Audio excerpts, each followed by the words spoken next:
Bienvenidos a la segunda clase de Ancla, aquí en Fresno, California. Estamos muy contentos de tenerles con nosotros.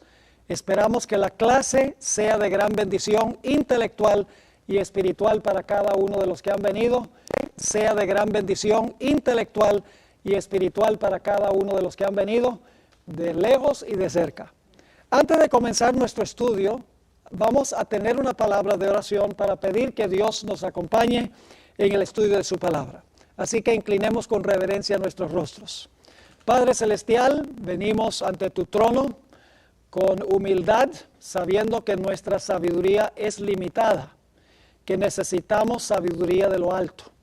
Por eso recurrimos a tu trono, pidiendo que por medio de tu Santo Espíritu y tus ángeles, ilumines nuestras mentes para que podamos entender lo que vamos a estudiar. Acompáñanos, Señor, danos corazones abiertos, corazones tiernos para recibir tu palabra. Y gracias te damos por escuchar nuestra oración, pues te lo imploramos en el nombre de Jesús. Amén. Durante las próximas 6 sesiones vamos a estudiar el tema titulado Los 24 ancianos del libro de Apocalipsis. El libro de Apocalipsis es el único libro que menciona explícitamente 24 ancianos, aunque el concepto se encuentra en otras partes de la Escritura, como notaremos. Ahora, queremos comenzar en un pasaje muy bien conocido, el Evangelio de Juan, el capítulo 1 y los versículos 1 al 3. San Juan 1 y el versículo 1 al 3. Si ustedes lo tienen allí, todo el material que vamos a cubrir está en el sílabo, fácil de seguir. Dice allí, en el principio era el Verbo, y el Verbo era con Dios, y el Verbo era Dios. Este era en el principio con Dios. Ahora, ¿quién es el Verbo? El Verbo es Jesús. Porque el versículo 14 dice, aquel verbo fue hecho carne y habitó entre nosotros. Así que este verbo es Jesús. Noten el versículo 3. Todas las cosas por él fueron hechas, por el verbo, por Jesús. Todas las cosas por él fueron hechas y sin él nada de lo que ha sido hecho fue hecho. Un punto crucial que quiero enfatizar al comenzar nuestro estudio, y es que el Señor Jesucristo, según la Escritura, es el creador, es responsable de nuestra existencia, no es responsable de nuestro pecado, es responsable de que nosotros existamos, porque nosotros no escogimos existir. Él nos creó sin nosotros opinar. Así que Jesús es responsable de nuestra existencia. Ahora, originalmente sabemos que cuando Jesús creó este mundo, el Señor Jesucristo creó a nuestros primeros padres, Adán y Eva, y colocó a Adán como el padre y representante de la raza humana.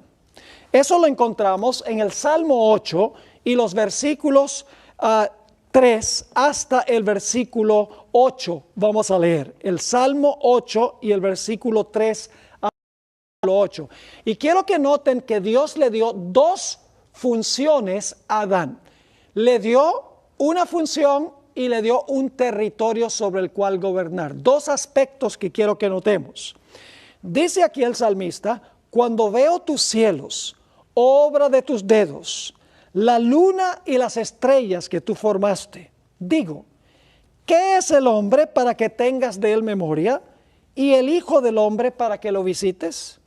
Le has hecho, está hablando de la creación de Adán, le has hecho poco menor que los ángeles y lo coronaste de gloria y de honra. Ahora yo pregunto, ¿quién es el que lleva una corona? Un rey. Así que Adán, la función que Dios le dio fue la de ser ¿un qué? Un rey. Ahora, todo rey tiene un territorio sobre el cual gobierna, ¿verdad? Así que la pregunta clave es, cuando Dios coronó a Adán, ¿sobre qué territorio lo puso a gobernar? Sigamos leyendo. Versículo 5 otra vez. Le has hecho poco menor que los ángeles y lo coronaste de gloria y de honra. Y ahora viene su territorio. Le hiciste señorear sobre las obras de tus manos. Todo lo pusiste debajo de sus pies. Debajo de sus pies significa lo colocaste para gobernar sobre todo. Y luego explica qué es. Ovejas y bueyes, todo ello, y asimismo las bestias del campo, las aves de los cielos y los peces del mar, todo cuanto pasa por los senderos del mar. Ahora, cuando la Biblia usa expresiones como las bestias del campo, las aves del cielo y los peces del mar, significa todo lo relacionado con el planeta, cielo, tierra y mar. Es decir, la posición o la función de Adán era rey. Y el territorio sobre el cual fue colocado para gobernar fue todo lo relacionado con el planeta Tierra. Pero para que Adán pudiera continuando ser rey y éste continuara siendo su esfera de dominio o su territorio, debía ser obediente perfectamente a Dios. Si no obedecía a Dios, eso sería pecar. Y la Biblia dice que la paga del pecado es muerte. Así que la condición para que Adán pudiera continuar siendo rey y pudiera todavía ejercer dominio sobre el planeta era que fuera obediente a Dios, perfectamente obediente, que no se desviara del sendero de Dios. Y de esa manera podía continuar siendo rey. Y esto nos trae a un punto muy importante. La ley de Dios exige absoluta perfección. La ley de Dios no permite que nos desviemos ni en el menor particular. La ley de Dios exige absoluta y perfecta obediencia. Si no le ofrecemos a la ley lo que la ley exige, la ley dice, tienes que morir. Así que Dios le dijo a Adán, si tú eres obediente, tú vas a vivir para siempre. Pero si tú no le rindes a la ley obediencia perfecta, entonces tú y todos tus descendientes van a tener que morir. Y luego viene la tentación. Adán se deja vencer por Satanás. Y cuando se dejó vencer por Satanás, perdió los dos aspectos. Perdió su posición como rey y perdió el territorio sobre el cual gobernaba. Ahora el planeta tenía un nuevo rey que gobernaba sobre este territorio, Satanás, el vencedor. Eso es lo que dice Lucas 4 y el versículo 5 al 7, cuando el diablo lleva a Jesús a un alto monte y le muestra todos los reinos de la tierra. Y quiero que noten la conversación. Lucas 4 y el versículo 5. Y le llevó el diablo a un alto monte y le mostró en un momento todos los reinos de la tierra. Para este tiempo no había un sino que había muchos reinos. Satanás le está ofreciendo a Jesús gobernar sobre todo el planeta, todos los reinos del planeta. Ese es el territorio. Y le dijo el diablo, a ti daré toda esta potestad. Potestad tiene que ver con función, con gobierno. Le dice, yo te voy a dar el territorio y yo te voy a dar la posición de potestad, de gobierno, con una condición. Dice, porque a mí, ahora escuchen bien, porque a mí ha sido ¿qué?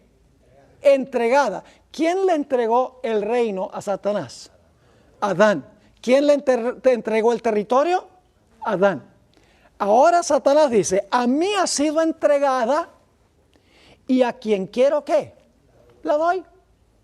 Adán se dejó vencer, ahora yo soy el rey y este es mi territorio. Y luego le dice a Jesús, mire, yo te doy todo esto fácil. Yo te doy los reinos de todo el mundo, como tenía originalmente Adán, y te doy la función como rey. Lo único que tú tienes que hacer es arrodillarte un momento y adorarme, y todo esto, no tienes que ir a la cruz, no tienes que sufrir, no tienes que morir, te lo regalo todo. Ahora, la Biblia nos dice que cuando Adán pecó, la infección del pecado se transmitió a todos sus descendientes. Es decir, el pecado infectó a toda la raza humana. No había nadie que le pudiera rendir perfecta obediencia a la ley. Y como no había nadie que le pudiera ofrecer perfecta obediencia a la ley decía, tienen que morir. Toda la raza humana estaba bajo sentencia de muerte porque no le podían ofrecer a la ley la perfección que la ley exige. En realidad, la raza humana perdió su patrimonio, perdió la tierra y perdió también su libertad. Se tornaron esclavos o siervos. La raza humana necesitaba a alguien que pudiera recuperar el trono y que pudiera recuperar el territorio. El problema es que no había nadie dentro de la raza humana que pudiera hacer eso, porque la Biblia dice que todos han pecado. Así que dentro de la raza humana no había esperanza, porque llegaron a ser esclavos de Satanás y todos vendieron su patrimonio, vendieron el territorio que Dios le concedió. La raza humana necesitaba a alguien que rescatara lo que se había perdido, pero dentro de la raza no había nadie. Ahora, hay algo muy... En el Antiguo Testamento habían algunas leyes que se conocían como las leyes de la redención. Si una persona se vendía a servidumbre, había una forma en que podía recobrar su libertad. Si una persona vendía su territorio o su patrimonio, había una forma en que se podía recuperar el territorio perdido. Noten cómo ocurría eso. En Levítico 25:25 encontramos qué sucedía cuando una persona perdía o vendía su posesión, como hizo Adán. Dice allí, cuando tu hermano empobreciere y vendiere algo de su posesión, la palabra algo no está en el original. El original dice cuando vendiere su posesión, es decir, su territorio, su patrimonio. Ahora, ¿cómo se podía rescatar? Dice, entonces su pariente más próximo y rescatará. Esa palabra rescatará significa comprar pagando un precio. Algo que se vendió que ahora se compra de nuevo. Dice, entonces su pariente más próximo vendrá y rescatará lo que su hermano hubiera vendido. ¿Cómo se podía rescatar el patrimonio que se había perdido? La posesión que se había vendido. Un familiar cercano podía pagar el precio para recuperarlo. Ahora, ¿qué tal si el individuo mismo se vendía a servidumbre? Como Adán y todos sus descendientes se vendieron a servidumbre del pecado. ¿Cómo se podía recobrar la libertad? En los versículos 47 al 49 encontramos cómo se podía redimir a una persona que se había vendido a esclavitud. Dice, si el forastero o el extranjero que está contigo se enriqueciere, y tu hermano que está junto a él empobreciere, y se vendiere, fíjese, se vende él, se vendiere él al forastero o extranjero que está contigo, o a alguno de la familia del extranjero, después que se hubiere vendido, podrá ser rescatado. Otra vez la palabra hebrea goel, que significa rescatar pagando un precio. Así que dice, después que se hubiera vendido, podrá ser rescatado. ¿Quién lo podía rescatar? Sigue diciendo, uno de sus hermanos lo rescatará, o su tío, o el hijo de su tío lo rescatará, o un pariente de su familia lo rescatará, o si sus medios alcanzaren, él mismo se rescatará. ¿Cómo entonces se podía recuperar el patrimonio y recuperar la libertad? Solo si un pagano venía y pagaba el precio para dar el patrimonio que se había perdido y para librar al que se había vendido a servidumbre. El problema es que dentro de la raza humana no había nadie que pudiera cumplir eso, porque todos se vendieron a servidumbre. Todos vendieron su patrimonio porque todos pecaron, dice en Romanos el capítulo 3, todos han pecado y están destituidos de la gloria de Dios.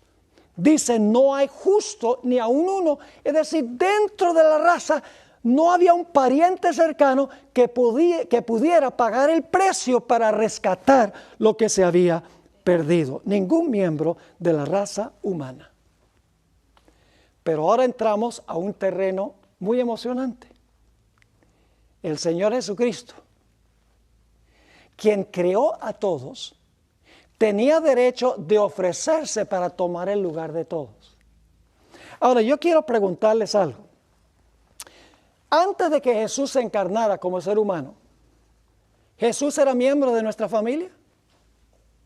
Antes de encarnarse, antes de hacerse humano, ¿Jesús era miembro de nuestra familia? No. ¿De cuál familia era miembro?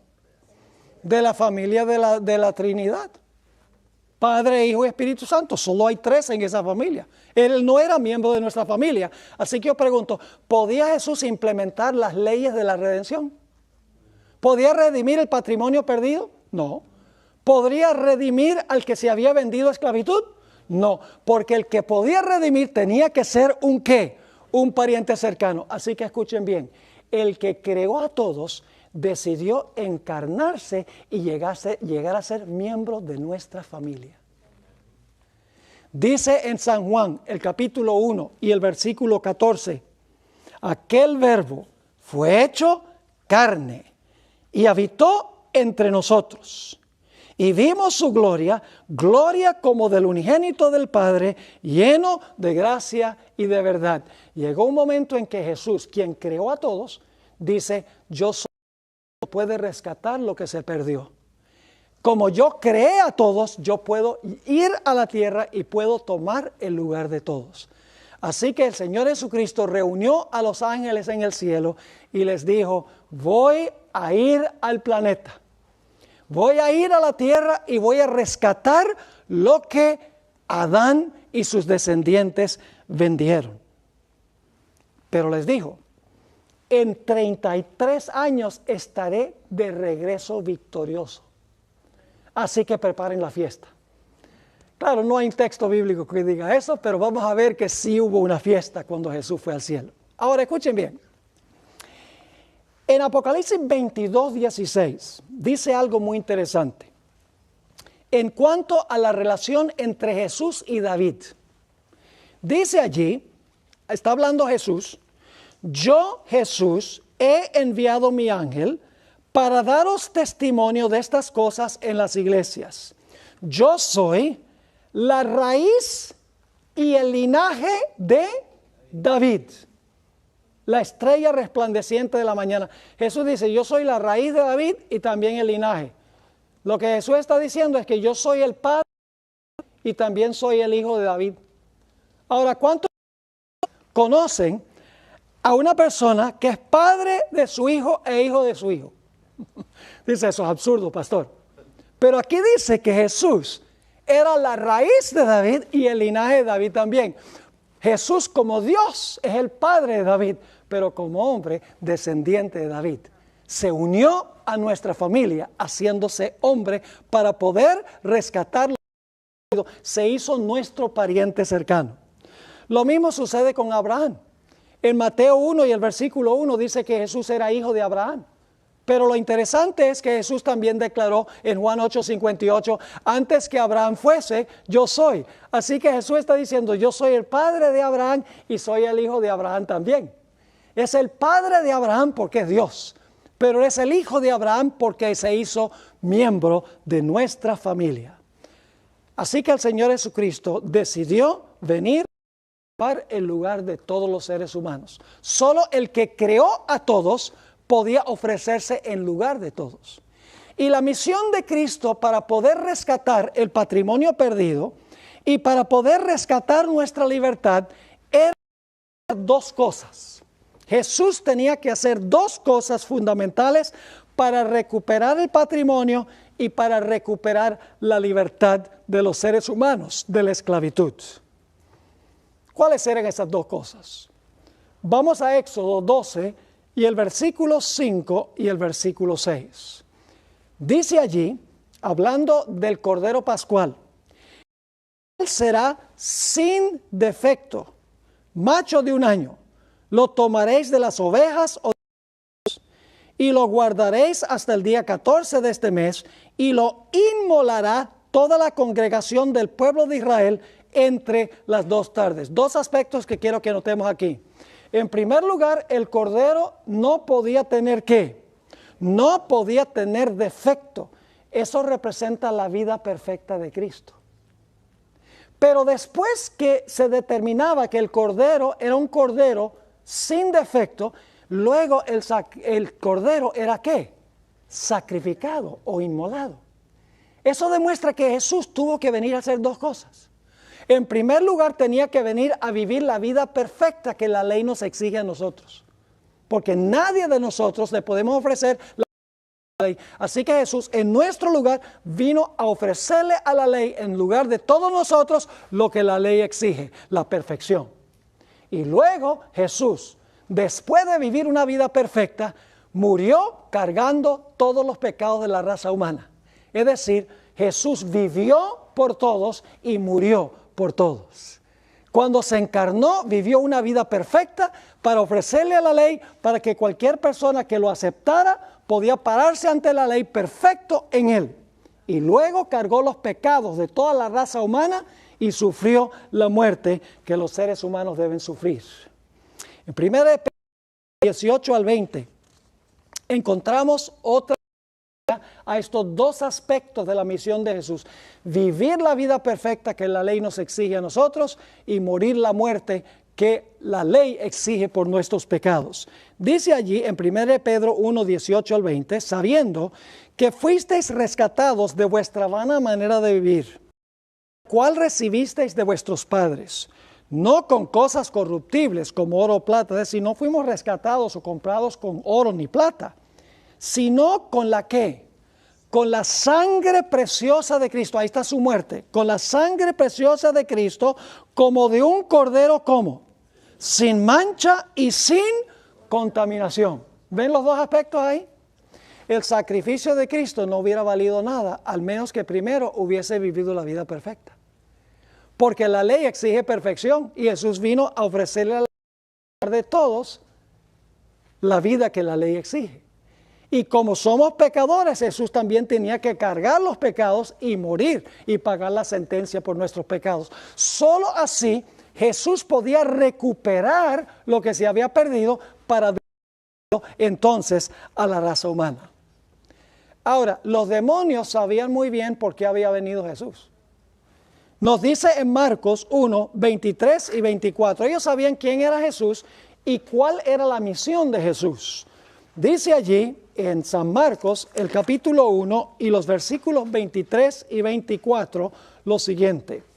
Pero había en la sinagoga de ellos un hombre de espíritu inmundo, que dio voces diciendo: ¡Ah! ¿Qué tienes con nosotros, Jesús Nazareno? ¿Has venido para qué? Oh, ellos saben por qué Jesús había venido. ¿Has venido para destruirnos? ¿Sabían quién era él? Oh, sí, lo habían conocido en el cielo antes que fueran echados. Dice: sé quién eres, el Santo de Dios. ¿Sabían los demonios a qué venía Jesús? ¿Y de dónde venía Jesús? Claro que sí. Ellos sabían muy bien, por los versículos que notamos, por el ceremonial del Antiguo Testamento, que los corderos no tenían mancha y que los corderos morían y que el pecador colocaba su mano sobre la cabeza del animal y transfería el pecado. Y Satanás diciendo: ya estoy entendiendo lo que va a pasar. Va a venir Jesús y Jesús va a vivir una vida absolutamente perfecta, sin pecado, en lugar de todos los seres humanos, y entonces va a cargar sobre sí los pecados de la raza humana y va a sufrir la muerte para entonces recuperar lo que perdió Adán. Satanás sabía muy bien a qué había venido el Señor Jesucristo, y por eso, según lo que encontramos en la parte de arriba de la página 6, Satanás tenía que impedir una de dos cosas, o dos cosas. Tenía que impedir que Cristo viviera una vida perfecta. Y tenía que impedir que voluntariamente ofreciera su vida en sacrificio por el pecado. Que Satanás dice: yo sé cuál es la misión de él y yo sé ahora qué me corresponde a mí hacer. Yo no puedo permitir que él viva esa vida perfecta, ni tampoco puedo permitir que él ofrezca su vida en sacrificio voluntariamente por el pecado. Eso a impedir yo. Y vamos a ver que Satanás usó 4 métodos para tratar de impedir que el Señor Jesucristo cumpliera de vivir una vida perfecta en lugar nuestro, era por el pecado en lugar nuestro. En primer lugar, el primer método fue tratar de quitarle la vida a Cristo antes que Cristo pudiera ofrecerse en la cruz del Calvario. Encontramos en la Review and Herald, octubre 12, 1897, Elena White describe esto. Jesús hubiera sido muerto en repetidas ocasiones, a no ser por los ángeles celestiales, quienes lo protegieron hasta el momento en que la suerte de la nación judía fuese decidida. Satanás quería ¿qué? Matarlo antes que él ofreciera voluntariamente su vida. Ahora, si Satanás lo mataba, ese sacrificio no servía para el pecado. Porque la Biblia dice que Jesús tenía que ofrecerse en sacrificio a sí mismo. Satanás dice, si lo mato antes, entonces problema resuelto. No ofrece su vida. Desde su nacimiento, Satanás procuró matarlo. Ahora les voy a mencionar solo algunos episodios. No tenemos tiempo de leer todo lo que está en el sílabo. Pero ustedes recuerden Apocalipsis 12 y el versículo 3 y el versículo 4. Cuando Jesús nació, ¿quién lo estaba esperando? ¿Sabía qué iban a hacer? ¿Y dónde iban a hacer? ¿Y más o menos cuándo iban a hacer? Lo sabía muy bien. Él dice, problema, yo lo termino. Ahora, antes de que crezca, lo va a matar ahora. Así no va a poder vivir su vida perfecta, ni va a poder morir por el pecado, ofrecer su vida. Y dice que el dragón se paró al lado de la mujer para devorar a su hijo cuando hubiese nacido. Pero todos sabemos que fue protegido por la providencia de Dios, porque no era momento para Jesús morir. Satanás también procuró ahogarlo. Mateo el capítulo 8, 24. Ustedes recuerdan esa tormenta terrible que se desarmó cuando el Señor Jesucristo estaba en el barco. Era la intención de Satanás ahogar al Señor Jesucristo antes que él pudiera ofrecer su vida en sacrificio por muchos. Dice en Mateo 8, 24, he aquí que se levantó en el mar una tempestad tan grande que las olas cubrían la barca, pero él dormía. Satanás dice, a este no lo pude matar cuando nació, pero ahora lo voy a ahogar. También sucedió cuando Jesús comenzó su ministerio en Nazaret. Según Lucas 4 y el versículo 28 al 30, Jesús dijo algunas palabras que no eran muy populares en ese tiempo. Le dijo a los judíos que Dios benefició a algunos que no eran parte de la nación escogida y la gente no le gustó. Fíjense lo que dice Lucas 4, 28 al 30. Al oír estas cosas, todos en la sinagoga se llenaron de ira y levantándose, le echaron fuera de la ciudad y le llevaron hasta la cumbre sobre el cual estaba edificada la ciudad de ellos para despeñarle. Mas él pasó por en medio de ellos y se fue. La hermana White dice que ángeles lo ocultaron de la vista de sus enemigos para que no lo pudieran despeñar. Satanás lo quería matar antes que llegara el momento de él voluntariamente entregar su vida. En varias ocasiones durante su vida trataron de apedrear a Jesús, instigados por Satanás, porque Satanás sabía que Jesús iba a venir a ofrecer su vida en rescate por muchos. En Juan 8, 58 y 59 encontramos uno de esos episodios que se mencionan en cuanto a al deseo de apedrear a Jesús. Dice allí, Jesús les dijo, de cierto os digo, antes que Abraham fuese, yo soy. Estaba usando el nombre del gran Dios, que es el Antiguo Testamento.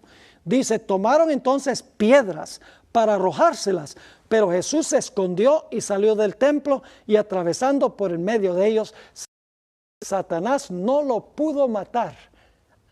Cuando llegó el momento, cuando llegó su hora, cuando llegó el tiempo para Jesús entregar su vida, en ese momento Jesús se entregó en rescate por muchos. Satanás no pudo causar la muerte de Cristo antes que Cristo muriera por el pecado.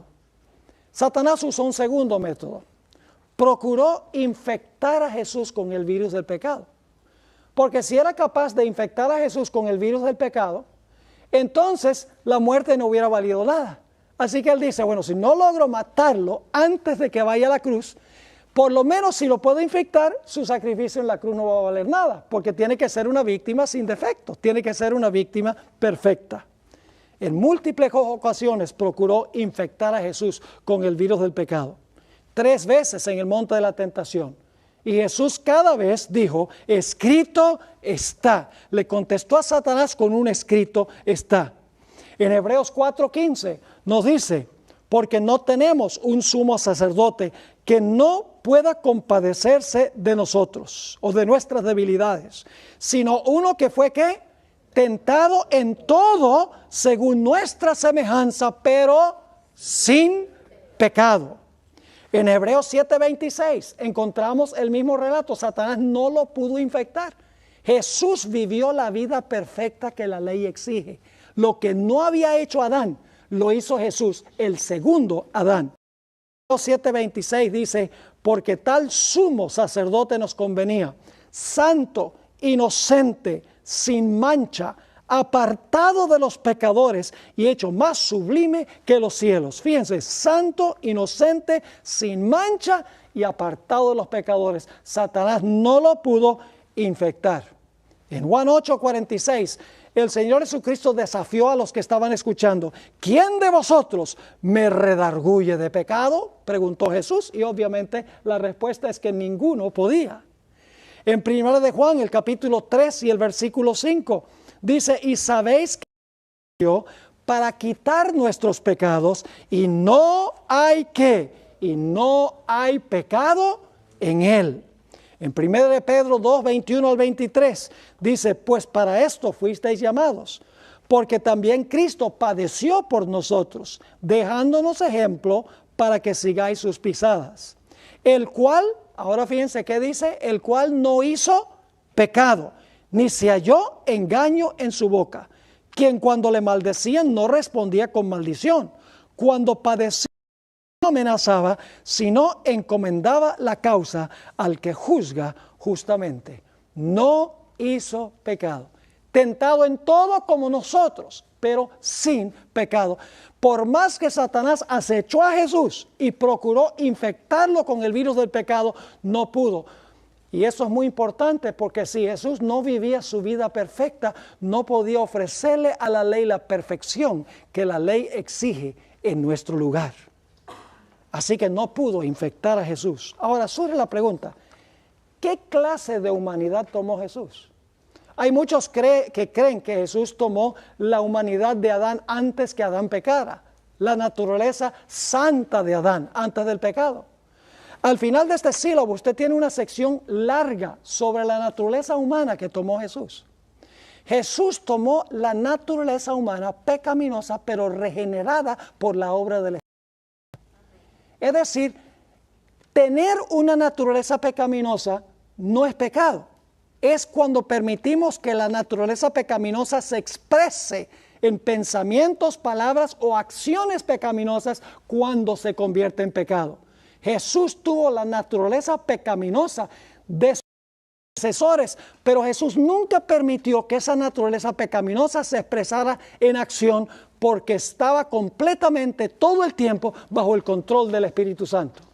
Nos dice en Romanos 8, 1 al 4, ahora pues, ninguna condenación hay para los que están en Cristo Jesús, los que no andan conforme a la carne, sino conforme al Espíritu. Porque la ley del Espíritu de vida en Cristo Jesús me ha librado de la ley del pecado y de la muerte. Porque lo que era imposible para la ley, y esto lo vamos a estudiar más adelante, por cuanto era débil por la carne, Dios, enviando a su Hijo, ¿cómo? En semejanza de carne de pecado. Y a causa del pecado, condenó al pecado, ¿cómo? En la carne. ¿Cuál carne? ¿La carne de qué? La carne de pecado, dice, para que la justicia de la ley se cumpliese en nosotros, que no andamos conforme a la carne, sino conforme al Espíritu. Jesús se hizo nuestro hermano, tomó nuestra naturaleza para vivir una vida absolutamente perfecta, para ofrecerle a la ley en nuestro lugar. Satanás procuró infectarlo, pero no fue capaz. Ahora, Satanás usó un tercer método para tratar de impedir que Cristo cumpliera su misión. Procuró desviarlo del camino de la cruz, ofreciendo un método más fácil de recuperar el patrimonio y de recuperar la libertad de los seres humanos. En Mateo el capítulo 4 y el versículo 8 al 10, que ya leímos, pero vamos a leerlo de nuevo, dice: otra vez le llevó el diablo a un monte muy alto y le mostró todos los reinos del mundo y la gloria de ellos. Y le dijo: todo esto te daré si postrado me adorares.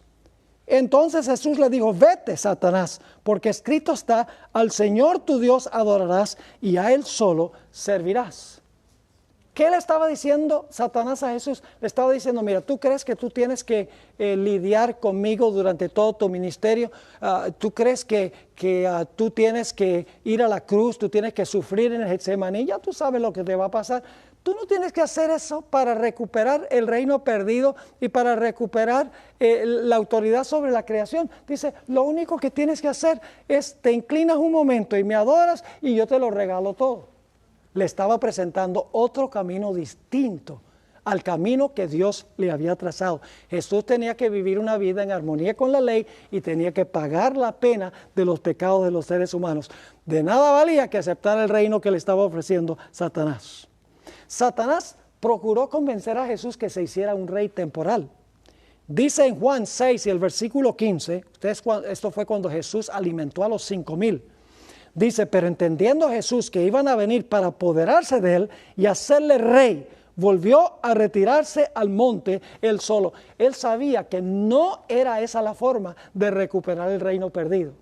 Y el cabecilla de eso, dicho sea de paso, era Judas. Judas Iscariote es el que revolvió a la multitud para tratar de forzar a Jesús que se hiciera un rey temporal. Satanás estaba diciéndole a Jesús: tú no tienes para que seas el rey, yo te regalo todos estos reinos, hazte un rey de una vez. Pero Jesús sabía que tenía que morir. Ustedes recuerdan el caso del apóstol Pedro, cuando Jesús dijo que era necesario que fuera a Jerusalén, iba a sufrir de manos de los dirigentes judíos, iba a ser crucificado y resucitar al tercer día. La Biblia dice que el apóstol Pedro le dijo: Señor, esto no te va a acontecer a ti. El Mesías no muere, el Mesías se sienta en el trono y reina en Jerusalén. Eso es lo que estaba diciendo Pedro. ¿Y qué le dijo Jesús a Pedro? En realidad no a Pedro, se lo estaba diciendo a Satanás. ¿Qué le dijo? Apártate de mí o quítate de delante de mí. ¿Qué? Satanás. Era una tentación de Satanás para que el Señor Jesucristo adoptara un camino diferente al camino que había trazado Dios. Dios había dicho: tienes que vivir una vida perfecta y tienes que morir por el pecado. La única forma de recuperar lo que el hombre perdió. Satanás dice: no, yo te doy todos los reinos si me adoras. Toma el trono sin necesidad de vivir, sin necesidad de morir. Usa a Pedro para decirle: no, el Mesías no muere, el Mesías reina. El mismo Pedro no entendió. Porque nos dice en el capítulo 17, el siguiente capítulo, que el apóstol Pedro le dijo a Jesús: Señor, no vayamos a Jerusalén. Porque ya iban a Jerusalén, Jesús había dicho que iba a ir allá a sufrir y a morir. Pedro le dice: no vayamos a Jerusalén, hagamos 3 tabernáculos y quedémonos aquí. Una tentación de Satanás. Al final de la vida de Jesús vienen unos griegos y dicen: nosotros queremos que el maestro venga a nuestro país para predicar las lindas cosas que ha estado predicando y que haga los milagros allá que ha estado haciendo. Y el Señor Jesucristo dice algo muy interesante. El Señor Jesucristo dice: ha llegado el momento en que el Hijo del Hombre sea glorificado. No parece la respuesta cuadrar con la pregunta o con la petición. ¿Qué quiso decir Jesús? Jesús sabía que si él iba a hablar con los griegos, cosas bonitas y hacía milagros, eso estaba bien.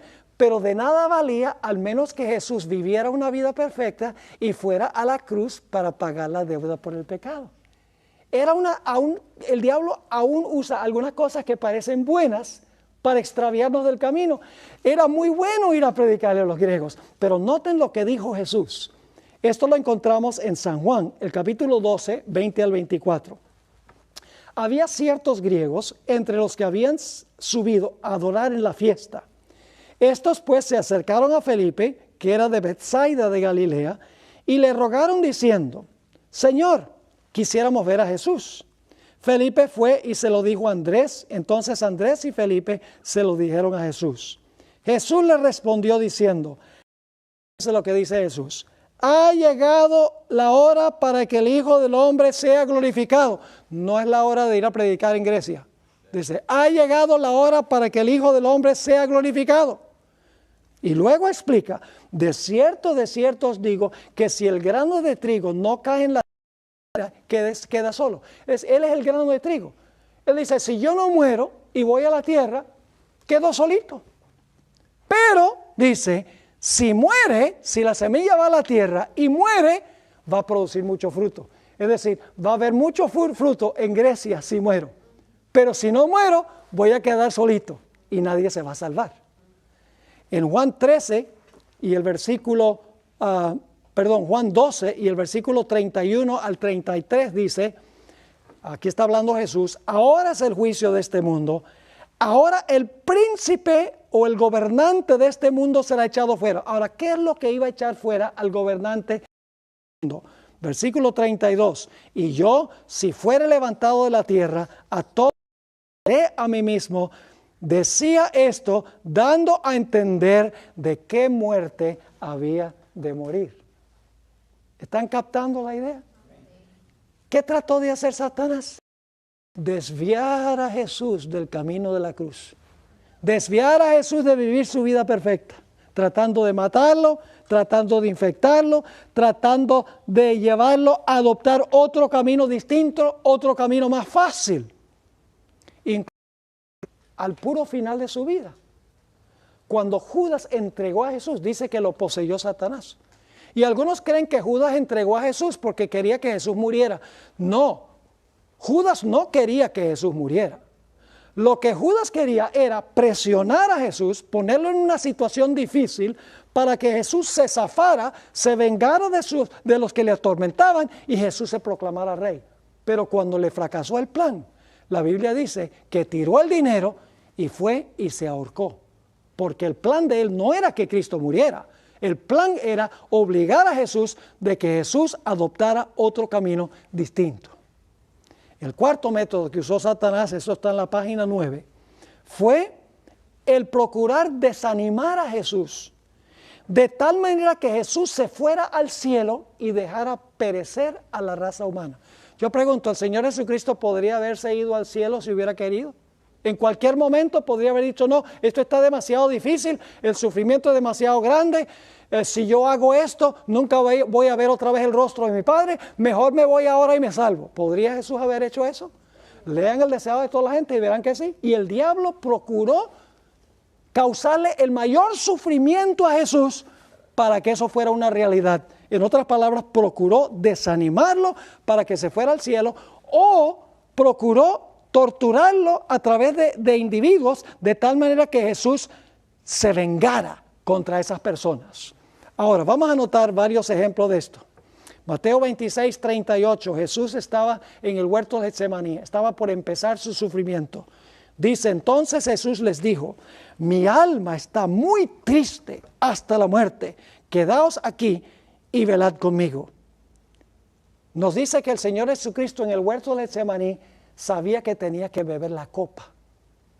3 veces le oró a su Padre, y ustedes pueden encontrarlo en el material, Mateo 26, versículo 39, versículo 42 y el versículo 44, dice que Jesús temblaba y oraba a su Padre, Padre, si puede pasar esta copa de mí, que pase, pero no sea hecha mi voluntad, sino tu voluntad. En Juan el capítulo 18 y el versículo 11 nos dice que tenía la copa y quién le dio la copa. Dice en el versículo 11, Jesús entonces dijo a Pedro, mete tu espada en la vaina, la copa que el Padre me ha dado, no la he de beber. ¿Sabe lo que contenía esa copa? Es la misma palabra que se usa en Apocalipsis para describir las copas de la ira de Dios que derraman los 7 ángeles con las 7 plagas. Es decir, la copa tenía el vino de la ira de Dios que tenía que beber Jesús. Ahora, ¿por qué tenía Jesús que beber el vino de la ira de Dios sin mezcla de misericordia? ¿Por qué? Porque Él estaba bebiendo la copa en lugar de todos los seres humanos. En Hebreos el capítulo 5 y el versículo 7 habla de la agonía de Jesús. Dice, y Cristo en los días de su carne, ofreciendo y súplicas con gran clamor y lágrimas, al que le podía librar de la muerte, fue oído a causa de su temor reverente. Fíjense, dice aquí, ruegos y súplicas con gran clamor y lágrimas, Jesús se dirigió a su Padre por la agonía que sentía. Tan terrible era, según Lucas 22 y el versículo 44, que el Señor Jesucristo sudaba como grandes gotas de sangre, no sudor común y corriente, sino gotas de sangre. En el deseo de todas las gentes, página 701, el Espíritu de Profecía dice, con fieras tentaciones Satanás torturaba el corazón de Jesús. El Salvador no podía ver a través de los portales de la tumba. La esperanza no le presentaba su salida del sepulcro como vencedor, ni le hablaba de la aceptación de su juicio por el Padre. Temía que el pecado fuese tan ofensivo para Dios que su separación resultase ¿qué? Eterna. El diablo decía, si tú sigues con esto, tú no vas a ver más nunca a tu Padre. Vas a quedar separado para siempre. Y Jesús amaba a su Padre y el Padre lo amaba a él. Satanás le está diciendo, mira, vete mientras puedas, porque si terminas de beberte la copa, te perdiste tú y se perdieron todos los seres humanos. Está animando a Jesús de que se vaya. Sigue diciendo, sintió la angustia que el pecador sentirá cuando la misericordia no interceda más por la raza culpable. El sentido del pecado que atraía la ira del Padre sobre él como sustituto del hombre fue lo que hizo tan amarga la copa que bebía el Hijo de Dios y quebró su corazón. Ahora, Jesús hubiera querido algún apoyo de parte de sus queridos amigos, los discípulos, pero la Biblia dice que sus discípulos, ¿qué? Huyeron. ¿Y qué hizo Pedro? El apóstol Pedro lo negó 3 veces. ¿Y qué hizo Judas? Judas lo entregó. Satanás le está diciendo a Jesús, mira, ni siquiera tus propios discípulos. Lo que tú estás haciendo no vale la pena. Vete al cielo. Y el diablo lo hostigó al máximo. Lo hizo sufrir al máximo para que Jesús o se fuera o se vengara de aquellos que le estaban haciendo eso. Dice en Marcos 14 y el versículo 65, y luego vamos a leer algunos textos del capítulo 15, 16 al 20. Dice, y algunos comenzaron a escupirle y a cubrirle el rostro y a darle de puñetazos y a decirle, profetiza. Y los alguaciles le daban bofetadas. ¿Quién estaba detrás de todo esto? Satanás. ¿Con qué propósito? Desanimarlo en su misión, de que se fuera o se vengara. Y si se hubiera vengado, eso sería pecado, no sería un sacrificio perfecto. Dice en el otro texto, entonces los soldados le llevaron dentro del atrio, esto es, al pretorio, y convocaron a toda la compañía, y le vistieron de púrpura, y poniéndole una corona tejida de espinas, comenzaron luego a saludarle. Salve, rey de los judíos. Y le golpeaban en la cabeza con una caña y le escupían y puestos de rodillas le hacían reverencias. Después de haberle escarnecido, lo desnudaron la púrpura y le pusieron sus propios vestidos y le sacaron para crucificarle. Ni siquiera su propio pueblo lo recibió. Sus discípulos huyeron, uno lo negó, uno lo entregó. Satanás le dice, lo que tú estás haciendo es perder el tiempo. Si la propia gente que está más cerca a ti no acepta, ¿de qué vale todo esto? Vete mientras puedas irte. En Mateo el capítulo 27 dice que a Satanás procuró inclusive que Jesús se bajara de la cruz cuando estaba en la cruz. Dice ahí en Mateo 27, 41 al 43, de esta manera también los principales sacerdotes, escarneciéndole con los escribas y los fariseos y los ancianos, decían, a otro salvó, a sí mismo no se puede salvar. Si es el rey de Israel, descienda ahora de la cruz y creeremos en él. ¿Quién está detrás de esto tratando de animar a Jesús que descienda de la cruz y que no muera? Satanás. Dice, confió en Dios. Líbrele ahora si le quiere, porque ha dicho, soy hijo de Dios. Ahora lo interesante es que durante el ministerio de Jesús, según Juan 8:29, dice Jesús, porque el que me envió conmigo está. No me ha dejado solo el Padre, porque yo hago siempre lo que le agrada. Eso dijo durante su ministerio. Pero cuando colgó sobre la cruz, Jesús clamó según Mateo 27:46, Dios mío, ¿por qué me has desamparado? Elí, Elí, lama sabactani. Palabras que se ponen en el idioma arameo, porque impactó tanto a los que estaban escuchando que se puso en el idioma en el cual habló Jesús estas palabras. Así que Jesús dice, el Padre no me ha dejado solo y ahora en la cruz está clamando, Dios mío, ¿por qué me has desamparado? Pero Jesús prosiguió con su misión. No permitió que Satanás lo matara antes de poder entregar su vida. No permitió que Satanás lo infectara con el virus del pecado. No permitió que Satanás lo desviara del camino de la cruz. No permitió que Satanás lo desanimara para que se fuera al cielo o se vengara de aquellas personas que estaban causando su dolor y su sufrimiento. Y entonces el Señor Jesucristo, colgando sobre la cruz del Calvario, dijo esas famosas palabras. Consumado es. Esas palabras se las estaba hablando a su Padre. Se las habló a su Padre. Las últimas 3 palabras, Dios mío, ¿por qué me has desamparado? Se las habla al Padre. Consumado es al Padre. Padre, en tus manos encomiendo mi espíritu, al Padre. ¿Qué quiso decir cuando Jesús declaró consumado es? Jesús estaba diciendo, Padre, cumplí la misión. He vivido una vida perfecta que puede reclamar cada uno de mis hijos como suyo. Y he muerto y estoy por morir por el pecado. He hecho perfecta provisión para la salvación de todos los seres humanos. He provisto lo que se necesita para recuperar el trono, el patrimonio, el dominio y la libertad del pecado. Y entonces Jesús, colgando sobre la cruz, dijo, Padre, en tus manos encomiendo mi espíritu.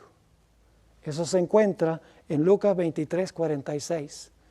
Y luego dice que el Señor Jesucristo expiró.